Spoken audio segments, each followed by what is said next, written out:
সবাইকে প্রণাম। অনেক দিন বাদে আবার ইন্ডিয়ান মংস পেজে লাইভ শুরু হলো।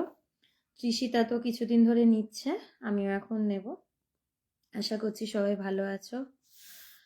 ভগবানের জীবনী দ্য গ্রেটেস্ট দ্বিতীয় খণ্ড থেকে আলোচনা হবে আজকে। মন, চিন্তা এবং শব্দ, এই হচ্ছে বিষয়। তো আমি পড়া শুরু করছি ভগবানের জীবনী থেকে, স্বামী প্রজ্ঞানন্দ মহারাজের লেখা। ভগবানের দিনগুলি এক উচ্চতম আধ্যাত্মিক অবস্থার মধ্যে দিয়ে কাটছিল। ভগবান তার মনোজগতের কিছুটা ভাব তার ডায়েরিতে ধরে রাখছিলেন, যদিও চরম ভাবগুলো বলার, বোঝানোর বা লিপিবদ্ধ করার ক্ষমতা কারণ নেই। এখন অনেক সময় আমরা আধ্যাত্মিক অনুভূতি কি হয়, সেই অবস্থায় কি হয়, এগুলো আমরা জানতে চাই, কিন্তু এগুলো সবসময় বলাটা সম্ভব হয় না। কারণ যেহেতু সেই অনুভবগুলো বাক্য মনের অতীত, তো কোন শব্দ দিয়ে বা কোন ভাব দিয়ে সেটাকে বোঝাবো, এটা সত্যি বলা যায় না, সবসময় সম্ভব হয় না। তাও যতটা সম্ভব কাছাকাছি যতটা বলা যায়, ভগবান সেগুলোকেই নিজের ডায়েরিতে লিখে রাখছিলেন। তবুও যা লিখে যাচ্ছিলেন সেগুলো অধ্যাত্ম পথে যাত্রীদের জন্য এক আলোক সামান্য দলিল। এখন ভগবান তো প্রয়াস করেছেন কিছুটা যাতে ধরে রাখা যায়, তার অনুভবের কিছুটা যদি তিনি প্রকাশ করতে পারেন, এই কিছুটাও আমাদের বুঝতে গিয়ে চুলটুল ছেড়ে ফেলতে হয় মাথার। এত উচ্চ জায়গার ব্যাখ্যা বা আলোচনা বা কথা, এই শব্দগুলো বা এই অনুভূতিগুলো বোঝার জন্য নিজের অনুভব আগে দরকার। নিজের অনুভব না হলে আর একজনের অনুভব বোঝা সম্ভব নয়। আর অবতার পুরুষ মহাপুরুষদের তো ভীষণভাবেই কঠিন। জ্ঞানেরও অনেক স্তর থাকে। তো আমি যদি মনে করি আমার জ্ঞান এবং ঠাকুর রামকৃষ্ণদেবের জ্ঞান এক, সেটা একদমই নয়। কিন্তু আমাদের চেষ্টা করতে হবে, এটা টার্গেট করতে হবে যে আমি কুছ নেই তো থোড়া কিছু, পুরোটা না পারলেও কিছুটা যেন আমি বুঝতে পারি, বা তিনি যেন কৃপা করে আমাকে বুঝিয়ে দেন। ভগবান 25শে মার্চ তার ডায়েরিতে লিখলেন, চিন্তার দুটো ভাগ। এক ভাগে চৈতন্য, যার সাহায্যে চিন্তা করা যায়, আর এক ভাগ যাকে চিন্তা করা হয়। এখন প্রথম প্রশ্ন, এটা শুনে যেটা মনে হবে যে আমি কেন মন বা চিন্তা নিয়ে শুনবো, আমি কেন এই আলোচনাটা শুনবো, বা এই আলোচনাটা শুনলে আমার কি ভালো হবে। মন, চিন্তা এগুলো নিয়ে এত ভাবার কি দরকার গভীরভাবে? এখন কথাটা হচ্ছে, আমরা যাই কাজ করি না কেন সেটা কিন্তু আমরা চিন্তার সাহায্যেই করি। তাই চিন্তার পদ্ধতিতে যদি ক্ল্যারিটি না থাকে, আমাদের কাজগুলো ভালো করে হবে না এবং হয় না, কারণ আমাদের চিন্তায় ক্ল্যারিটি নেই। তো এই জন্য যত আমি আধ্যাত্মিকতা আলোচনা করব, যত আমি চর্চা করব, তত দেখব যে আমার মনের চঞ্চলতাটা কমছে এবং আমার চিন্তার মধ্যে একটা ক্ল্যারিটি আসছে। তখন আমি যে কাজগুলো করব সেগুলো আমি গুছিয়ে করতে পারবো। এবং আমরা যাই কাজ করি না কেন তার পেছনে আমাদের মনটা থাকে। মনটা যদি এলোমেলো থাকে, মনটা যদি চঞ্চল থাকে, মনের অবস্থা যদি ঠিক না থাকে, তাহলে কিন্তু আমার কোনো কাজ কোনোভাবে ঠিক হতে পারে না। আমরা অনেকভাবে মানুষকে সাহায্য করি, টাকা পয়সা দিয়ে, অন্ন দিয়ে, জামা কাপড় দিয়ে, এমনি শিক্ষা দিয়ে, বিভিন্নভাবে আমরা সাহায্য করি। কিন্তু সবচেয়ে বড় সাহায্য, যদি আমি কারোর মনটাকে ঠিক রাখতে সাহায্য করতে পারি, বা আমি যদি তাকে এমন একটা পথের সন্ধান দিতে পারি যেখানে, যেই পথে হেঁটে সে চর্চা করতে করতে, অভ্যাস করতে করতে সে তার মনটাকে ভালো রাখতে পারবে। কারণ মন খারাপ তো সব খারাপ। তাই এই আলোচনাটা ভীষণভাবে দরকার। তো ভগবান লিখছেন যে চিন্তার দুটো ভাগ। ভগবান যেভাবে যেভাবে অনুভব করেছেন সেইভাবেই কিন্তু তিনি লিখছেন। এক ভাগে চৈতন্য, যার সাহায্যে চিন্তা করা যায়। আমরা যে চিন্তা করি, চিন্তা করাটা তো একটা ক্রিয়া, একটা কাজ হচ্ছে, আমি চিন্তা করছি। যেখানে ক্রিয়া সেখানে কিন্তু শক্তি। শক্তি ছাড়া কিন্তু ক্রিয়া সম্ভব নয়, সে যে কোনো ক্রিয়া হোক না কেন। সেখানেও কিন্তু একটা শক্তি প্রয়োগ হচ্ছে। চেতনা শক্তি, চেতনা বা চৈতন্য, শক্তি ব্রহ্ম চৈতন্য একই কথা, একটা কয়েনেরই এপিটোপিট। তো চৈতন্যের সাহায্যেই কিন্তু চিন্তা করা যায়। একটা মৃত ব্যক্তি এবং একটা জীবিত ব্যক্তির মধ্যে তফাৎ হচ্ছে, যে জীবিত সে চিন্তা করতে পারবে, যে মৃত সে চিন্তা করতে পারবে না। কেন পারবে না? যে জীবিত সে চৈতন্যবান, তার ভেতরে চৈতন্য আছে। যে মৃত ব্যক্তি তার ভেতরে চৈতন্য নেই, এবং এই চৈতন্যের সাহায্যেই কিন্তু আমরা চিন্তা করি। এটা একটা ভাগ, যে কিসের সাহায্যে আমি চিন্তাটা করছি। আর এক ভাগ হলো যাকে চিন্তা করা হয়, মানে চিন্তা সবসময় আমরা একটা বিষয়কে ঘিরেই করি, একটা বিষয়কে ধরেই কিন্তু চিন্তা হয়, বিষয় ছাড়া চিন্তা করা সম্ভব নয়। কোনো ব্ল্যাঙ্ক ব্যাপার নিয়ে চিন্তা করা যায় না। যেটা ব্ল্যাঙ্ক সেখানে কোনো চিন্তা নেই। চিন্তা হচ্ছে মানে বুঝতে হবে সেখানে কোনো একটা সাবজেক্ট বা কোনো একটা বিষয় আছে। ঈশ্বর চিন্তা, ঈশ্বরকে বিষয় করেই কিন্তু চিন্তাটা করা হয়। জগতের চিন্তা জগৎকে বিষয় করে করা হয়।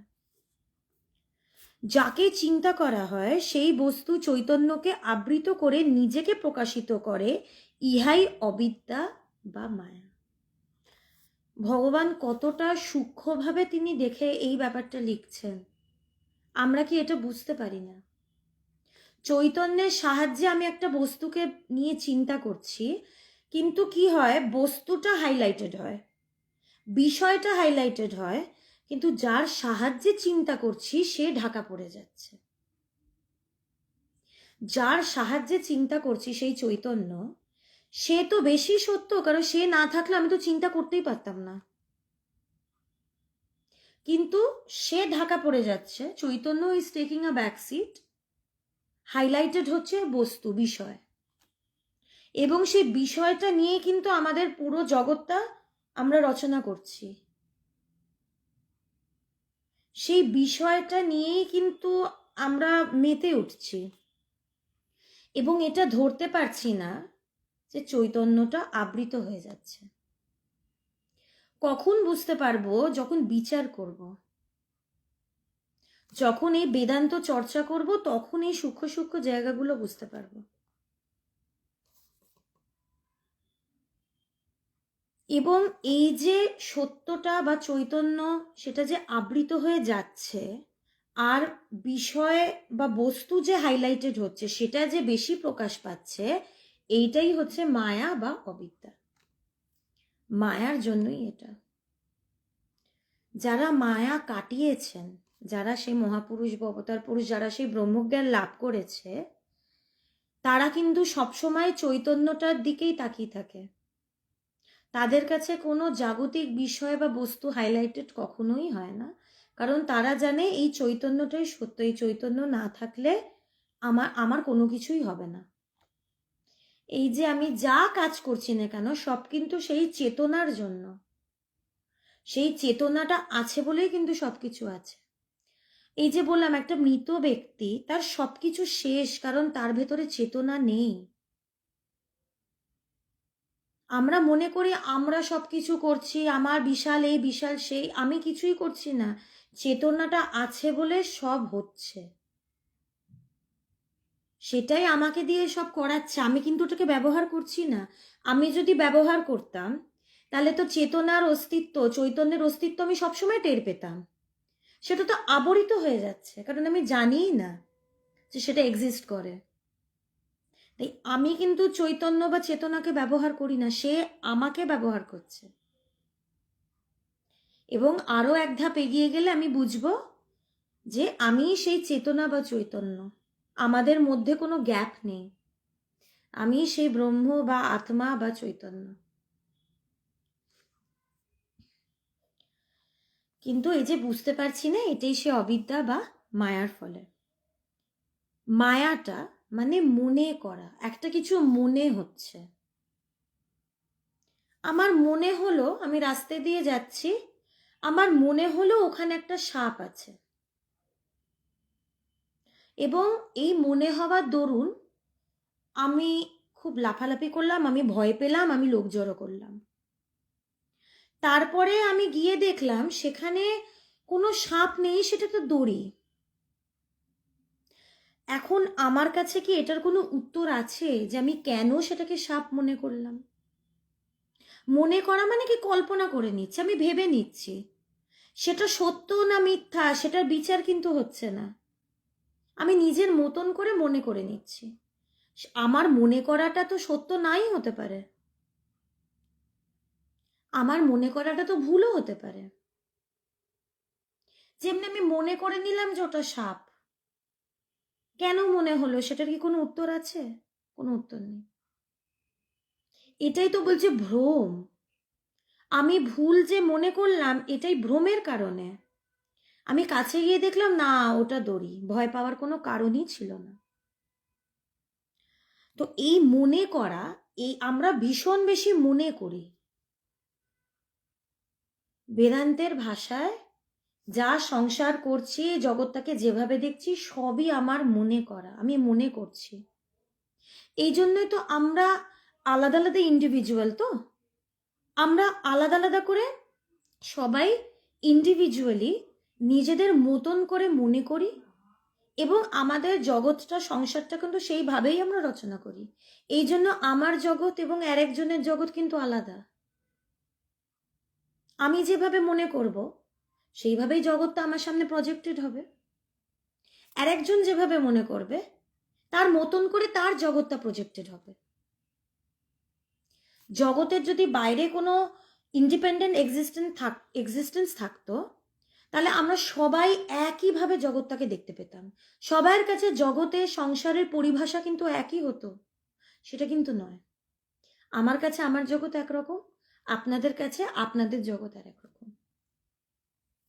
কমন ফ্যাক্টর একটা আছে সবার সংসারে, সবার জগতে, সেটা হচ্ছে দুঃখ। That is common, suffering is common. কেন কমন? বা why are we suffering? Because we don't know the truth. আমরা সত্য জানি না।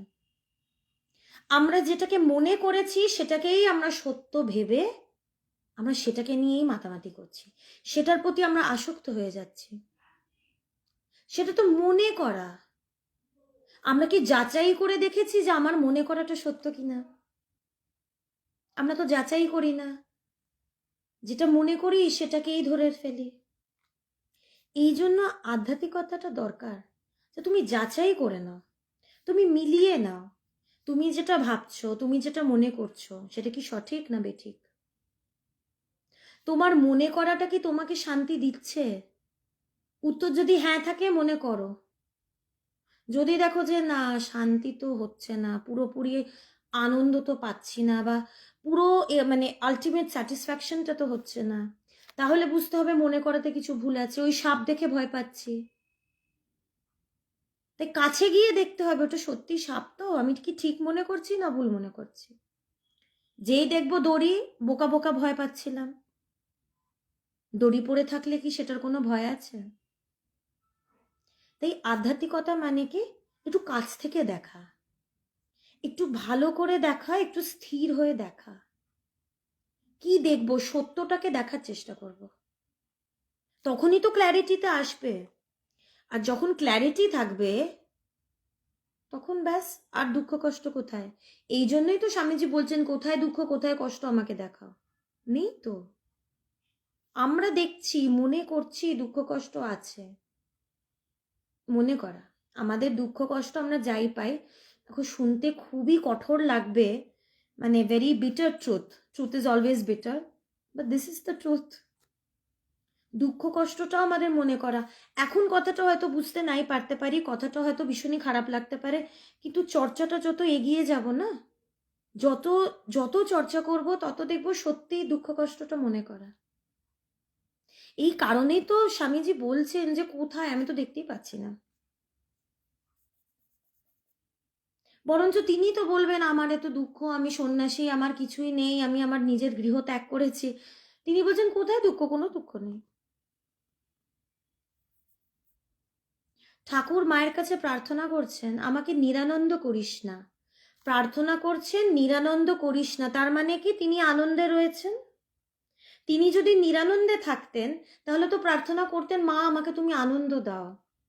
বলছে বাবা নিরানন্দ করতে রেখো না, তার মানে কি তিনি আনন্দে রয়েছেন?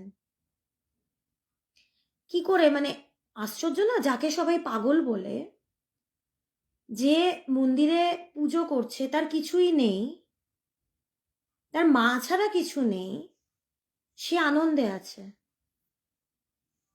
তাই আমাদেরকে একটু মিলিয়ে নিতে হবে যে আমার মনে করাটা এটা কি ঠিক, আমি কি এই মনে করা নিয়ে ভালো আছি নাকি খারাপ আছি। যদি খারাপ থাকি তাহলে সত্যটা জেনে নিতে হবে। সত্যটা কখন জানবো? যখন আমি মনে করাটা বন্ধ করব। সত্যকে মনে করা যায় না, সত্য মানে সত্য, এস্টাবলিশড, যেমনি universal fact, it is established. ওটাকে কল্পনা করার কিছু নেই, হতেও পারে নাও হতে পারে, আছে কি না, হ্যাঁ কি না, কিন্তু পরন্তু না, সত্য সত্যই, আনচেঞ্জেবল, অপরিবর্তনীয়, চরম সত্য। যখনই আমি মনে করাটা বন্ধ করে দেবো তখনই দেখবো যে সত্যের কাছাকাছি চলে এসেছি। আমাদের কল্পনার রাজ্যটা ভীষণ প্রবল, ইট ইজ টু ডমিনেটিং। এটাকে আস্তে আস্তে আস্তে আস্তে একটু কমিয়ে আনতে হবে, কল্পনার শক্তিটাকে কমিয়ে আনতে হবে, চেতন শক্তিটাকে বাড়াতে হবে। আমাদের প্রায়োরিটিসটা ভুল ভুল জায়গায় চলে গেছে। We have to reset the entire system. একটা রিসেটের দরকার। ফোনে ফ্যাক্টরি রিসেট করি না, ফোনে ফ্যাক্টরি রিসেট কি হয়, সব ডিলিট করে দিই। সেটাতে বাগ, মানে যেই বাগ বা যেই ভাইরাসের জন্য ফোনে প্রবলেম হচ্ছে সেগুলো সব উড়ে যায়। যখনই ফোন হ্যাং করছে, গন্ডগোল করছে, ফ্যাক্টরি রিসেট করে দাও। সেরকমই আমাদের ভেতরেও একটা ফ্যাক্টরি রিসেটের দরকার আছে। সব মুছে দিতে হবে, কামনা, বাসনা, চিন্তা, মনে করা, এগুলো সব ফ্যাক্টরি রিসেট করে মুছে দিতে হবে। তাহলেই দেখবো নতুন করে শুরু করতে পারছি।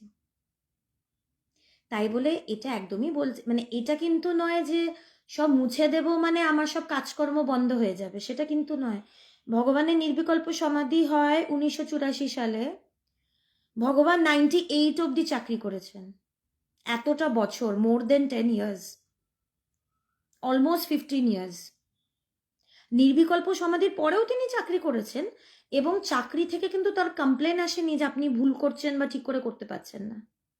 তাহলে তো ভগবানকে কাজ থেকেই বার করে দেওয়া দিত না, যে না উনি ঠিক করে কাজ করতে পারছেন না, ওনার পারফরমেন্স ভালো না, ওনাকে আমরা বার করে দিই।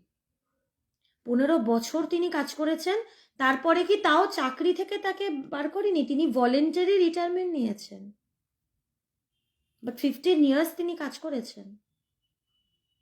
তাই নির্বিকল্প সমাধির পর যদি সে কাজ করতে পারে, আমার এটা ভাবার কোনো কারণই নেই যে একটু আধ্যাত্মিক চর্চা করলে আমার সংসার সব এদিক ওদিক হয়ে যাবে বা আমি ঠিক করে কাজ করতে পারবো না। এই ধারণাটা একদমই ভুল, বরঞ্চ আরো ভালো করে করতে পারবো। আমি সত্যি কথা নিজের এক্সপিরিয়েন্স বলছি, আগে আমি পড়াশোনায় ভীষণ বাজে ছিলাম। আর অবশ্যই একটা বয়স থাকে না যখন মানে মনটা উড়ু উড়ু, হয়তো সামনে বই খোলা আমি অন্য কিছু ভাবছি, বা একটু পরে টিভি দেখছি। তখন আমাদের সময় অত মোবাইল ছিল না, আমাদের ছোটবেলায়। তো একটা প্যারা অনেকক্ষণ ধরে পড়ছি তো পড়ছি, মাথায় কিছুই ঢুকছে না। আমি দেখেছি যত আমি এই চর্চাতে সিরিয়াস হয়েছি, আমি সিরিয়াস হয়েছি ভুল কথা, ভগবানই ভেতরে সিরিয়াসনেসটা জাগিয়েছে, গুরু কৃপা ছাড়া কিছু সম্ভব নয়। তত দেখেছি যে সবকিছু ক্ষেত্রে আমাকে এটা হেল্প করেছে। In every aspect of my life spirituality has helped me. আমার মায়ের ক্ষেত্রে দেখেছি যে সংসার করা, তিনি তো পরিবার ত্যাগ করে চলে যাননি। আমার মা যত এই আধ্যাত্মিক চর্চা করেছে বা করছে, এটা প্রেজেন্ট কন্টিনিউয়াস, এটা সারা জীবন ধরে চলবে, এটা সারা জীবনের ব্যাপার। এটা কোনো 6 মাস বা 10 মাসের কোর্স নয়, it is a way of life. আমি যদি মনে করি আমি একটা 6 মাসের কোর্স করে আধ্যাত্মিকতা বুঝে যাব, আধ্যাত্মিকতা কোর্স করে হয় না। যদি কেউ বলে আপনি টাকা দিন আমি কোর্স করিয়ে দিচ্ছি আপনাকে, এটা খুবই ভুল। কোর্স করে আধ্যাত্মিকতা হয় না। এটা একটা part of life, way of life, যেমনি আর্ট অফ লিভিং, সেরকমই আধ্যাত্মিকতাটাও লাইফ লং ব্যাপার। তো আমার মায়ের ক্ষেত্রেও দেখেছি যে যত বেশি সেই চর্চাটা করেছে, সে যত শান্ত হয়েছে, সে তত বেশি সুন্দর করে কাজ করতে পেরেছে, সে যেই কাজই হোক না কেন। তো এই জন্য ভয় পাওয়ার কোনো কারণ নেই। এই মনে করাটাই মন বলে। এই যে মনে করছি, আমরা বলি না মনের কাজই হচ্ছে মনে করা। এই জন্যই সবচেয়ে আগে বলা হয়, এই জন্যই তো বলেছে মনশালাই চোর, একে ব্রহ্ম সমুদ্রে চুবিয়ে চুবিয়ে মেরে ফেল। একে চোর কেন বলছে? মনটা যদি না থাকতো তাহলে এত মনে করাও থাকতো না, তাহলে কোনো অসুবিধেই হতো না, কোনো সমস্যাই থাকতো না। এই মন আছে বলেই যত রাজ্যের সমস্যা।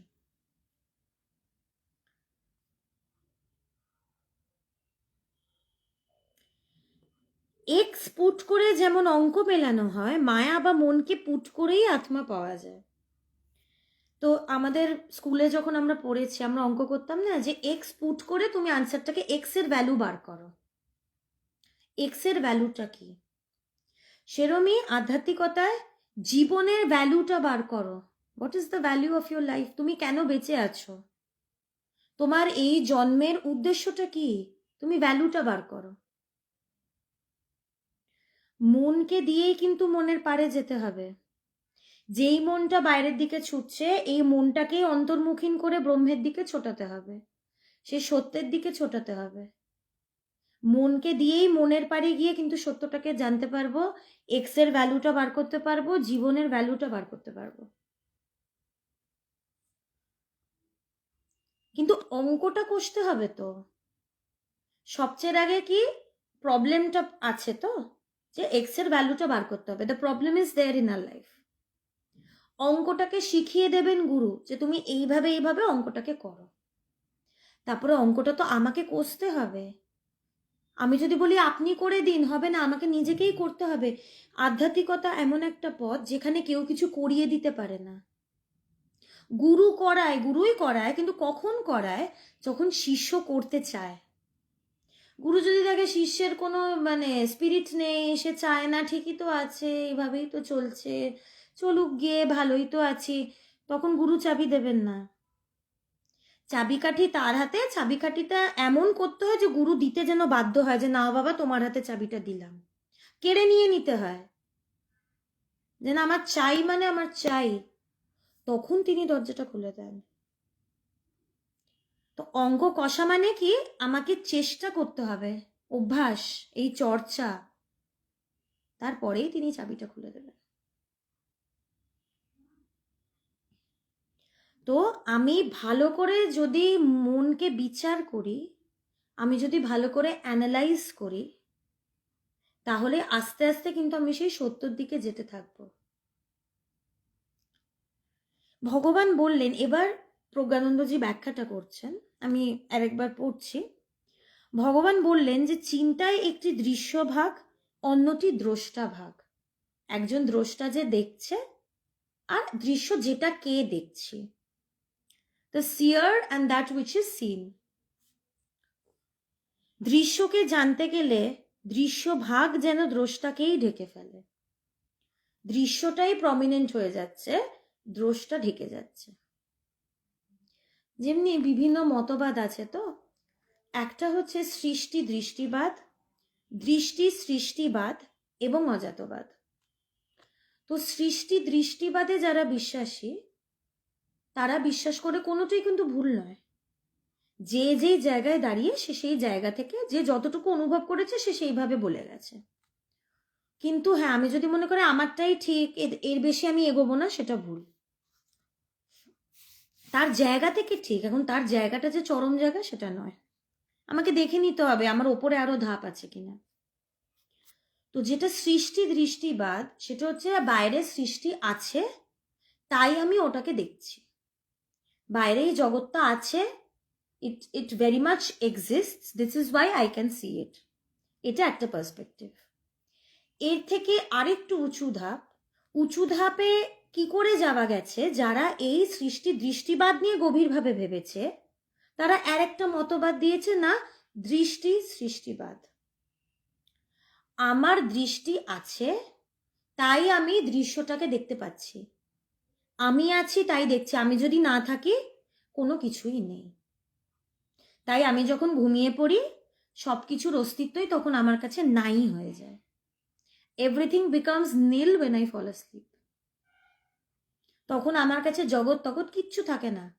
জগতের অস্তিত্ব কখন আমরা টের পাই, যখন চোখটা খোলে তখন আমার কাছে জগৎ এসে পড়ে।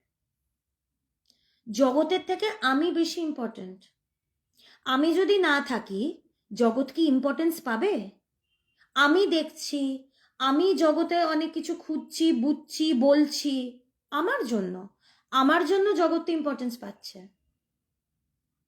যেটা দৃশ্য সেটা দ্রষ্টার থেকে বেশি ইম্পর্টেন্ট কোনোদিনই হতে পারে না। দ্রষ্টা যদি না থাকে দৃশ্যর ব্যাখ্যাটা কে করবে? দ্রষ্টা আছে বলেই না করছে। প্রাধান্যটা তো দ্রষ্টা দিচ্ছে, তাই দ্রষ্টা বেশি প্রধান। তাই দৃষ্টি সৃষ্টিবাদ। আমাদের সমস্যাটা কোথায় হচ্ছে? আমরা দ্রষ্টাকে ভুলে গিয়ে দৃশ্যটাকে বেশি প্রাধান্য দিয়ে ফেলছি। আর অজাতবাদ হচ্ছে আরো চরম, যেটা চরম একদম আলটিমেট অবস্থা। সেটা হচ্ছে দ্রষ্টাও নেই, দৃশ্যও নেই, সব একাকার। সে এক ব্রহ্ম ব্যতীত দ্বিতীয় কোনো বস্তু নেই।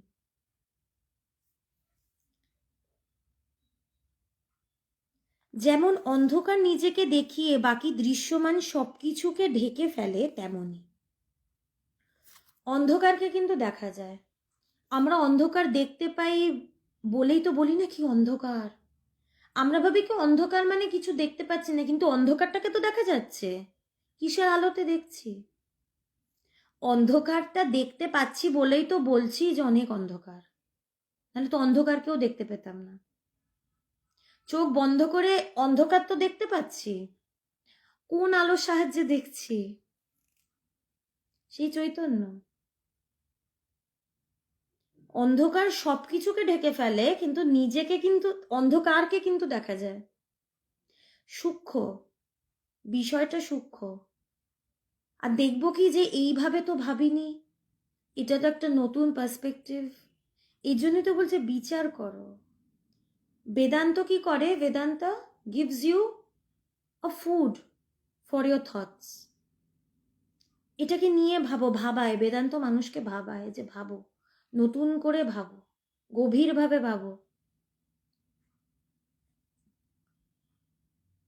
এটাই অবিদ্যা বা মায়া। সত্যকে সত্যরূপে না চিনতে পেরে আমরা অন্য কিছু মনে করি, তাই সমস্যাটা আমার মনে করাতেই, অন্য কোথাও নেই। খুব কঠিন কথা বলছে, অন্য কোথাও সমস্যা নেই, আমার মনে করাতেই সমস্যা। আর আমরা বাইরে চারিদিকে সমস্যা দেখি, এর ঘাড়ে দোষ, তার ঘাড়ে দোষ, তোমার জন্য সমস্যা, তোমার জন্য গন্ডগোল। বলছে না, সমস্যা আমার মনে করাতে, আর কোথাও সমস্যা নেই। এই জন্যই মা বলেছেন দোষ দেখবে নিজের, তুমি মনে করছো বলেই প্রবলেম হচ্ছে, না হলে অন্য কোথাও প্রবলেম নেই। এই জন্যই স্বামীজি বলছেন কোথায় দুঃখ কষ্ট আমাকে দেখাও। বেদান্তটা কত দরকার, মানে কি ইম্পর্টেন্ট একটা বিষয়। এই জন্যই স্বামীজি বলে গেছিলেন যে ভবিষ্যতে বেদান্তটাই মানুষের দরকার হবে।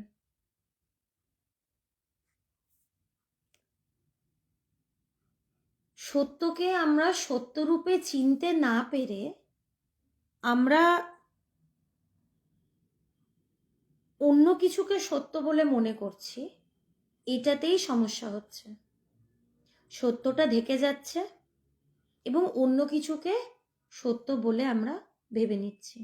এটাই মায়া বা অবিদ্যা। এই আবরণ, এই বিক্ষেপ, এটাই মায়ার কাজ। সত্যটাকে ঢেকে দেওয়া এবং সত্যের থেকে সবাইকে ডাইভার্ট করে অন্য কিছুর দিকে নিয়ে যাওয়া, এবং অন্য বস্তুকে সত্য বলে মনে করানো, এটাই মায়ার কাজ। এই দুটো কাজই এটা মায়ার শক্তি, আবরণ এবং বিক্ষেপ। সমস্যাটা আমার মনে করাতে, আমি অন্য বস্তুকে সত্য বলে মনে করছি, আমার মনে করার জন্যই সমস্যা। কে বারণ করেছে আমাদের সত্যকে খুঁজতে? কেউ কি বারণ করেছে? কেন আমাদের মনে হয় না যে আমি সত্যকে খুঁজব? কেউ তো বারণ করেনি। ওই অবিদ্যাটাই আমাদের আটকে দেয়। অবিদ্যার ফলেই আমরা না একটা ট্রান্সে চলছি, কি ঠিক কি বেঠিক, কি ভুল কি ভালো, কোনটা সত্য কোনটা মিথ্যা আমরা কিছুই জানি না, একটা ট্রান্সে ধেয়ে যাচ্ছি।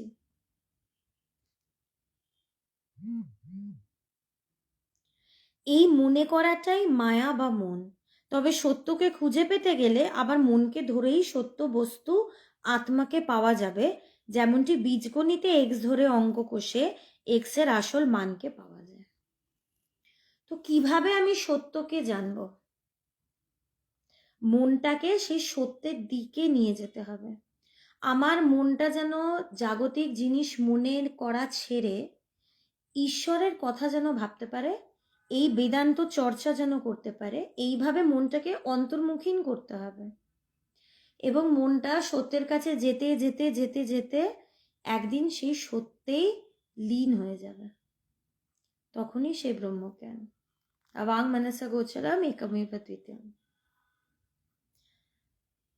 তো এই সেই সত্যকে জানার জন্য এই চর্চাটা ভীষণভাবে দরকার। তাহলে মন অন্তর্মুখীন হবে কি করে?